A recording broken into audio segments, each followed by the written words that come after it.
Here's my job. I've got some medicine in an IV bag that I need to administer.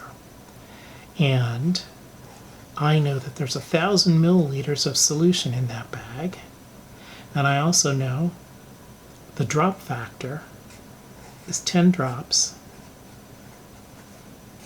per milliliter.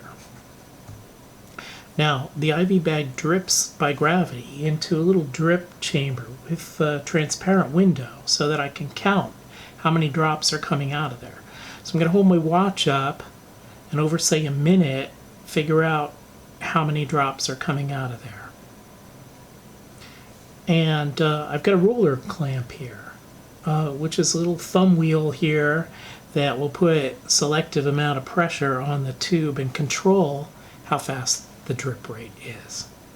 And let's say I need to deliver this over a time of 6 hours and 30 minutes.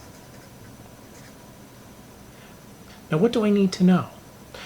Really, my unknown has to do with how do I set this roller clamp so that I am able to deliver that 1,000 milliliters of medicine over a 6.5 hour period. So what do I need to know? I need to know how many drips per minute I should have in order for all that to fit together. So I'm trying to find the rate of flow.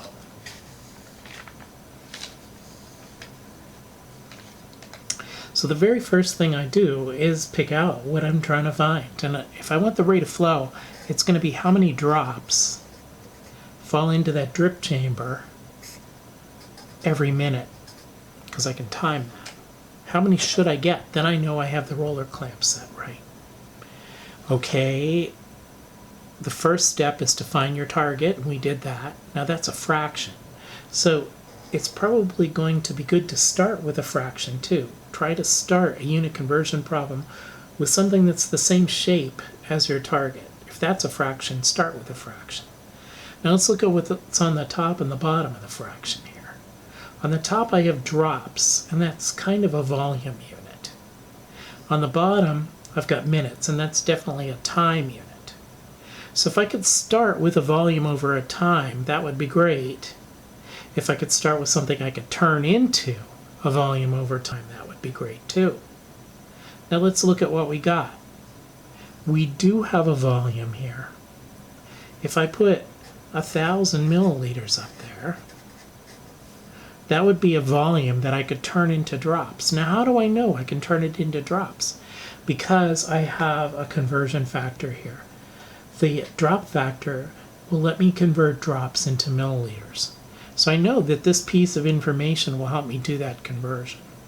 What about the time to put on the bottom? Well, here I've got 6 hours and 30 minutes.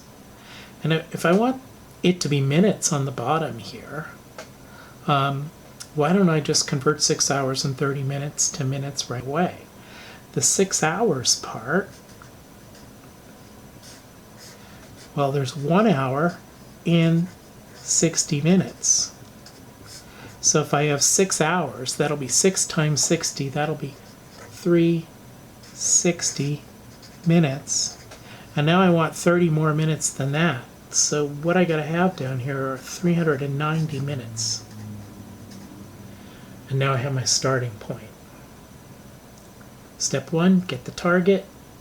Step 2, put together a starting point. The next step is to link the start and the target. All right, well, not much for me to do on the bottom. I did the hard work up here of figuring out what the time was. Now, I have to turn milliliters into drops. So I need a link between milliliters and drops. And I see that I have one here. This tells me that there are 10 drops in every 1 milliliter. So that's the link.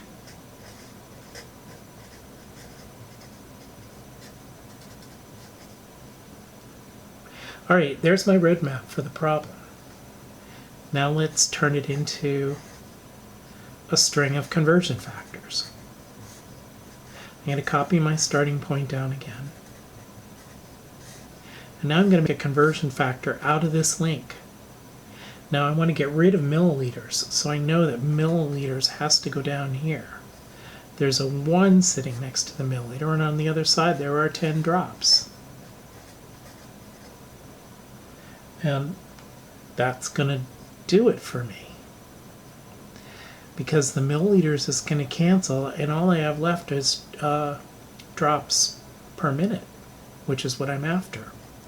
So let's calculate the number.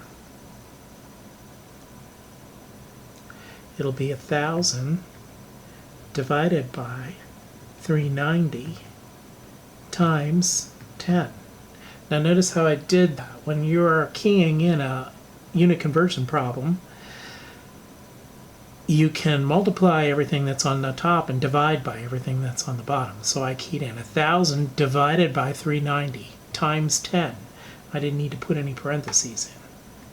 And what does that come out to be? 25.6 drops per minute.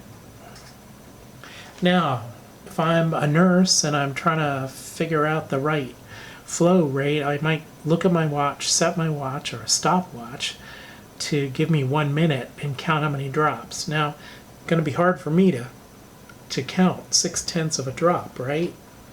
So how many significant figures do I have here anyway? Now here's where common sense has to come in.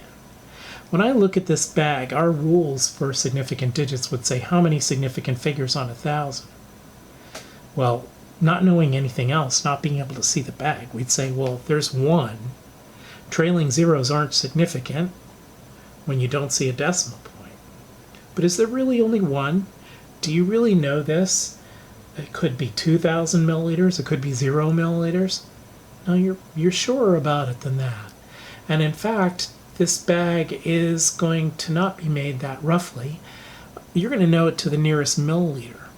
Now, if you know this to the nearest milliliter, really our convention would be to put a decimal point there in order to know that I know that volume to the nearest milliliter. So that has practically, it has 4 significant digits. See, common sense has got to override the rules for significant digits. Now, how about how many significant digits I have here? That, well, 6 hours. Do they mean 7 hours, or maybe 5 hours is okay? Or do they want 6 hours pretty much to the minute? Do they want, they're saying 6 hours and 30 minutes, so they want it finer than an hour. So I would say maybe they want this to 2 figures. Since we're doing something so important, I mean, delivering medicine to someone through an IV is important. I'm not going to take any chances. And I'll say I'll do exactly 390 minutes there. And how about this? 10. It says 10 on the bag, and I'm certainly not going to think that this has 1 significant digit, because they're not going to be that rough. Well, it could be 20 drops, or it could be 0 drops. You know, it's not uncertain there. It's uncertain probably here. Could be 11 drops, could be 9 drops. Maybe it's uncertain that much. Probably not even that much. But I think I can be pretty conservative in saying that this should be 2 significant figures, not 1, like I would think. So if I know this to 2 significant figures, I would say practically I'm going to count 26 drops every minute, and then I have the right flow rate set on the IV bag.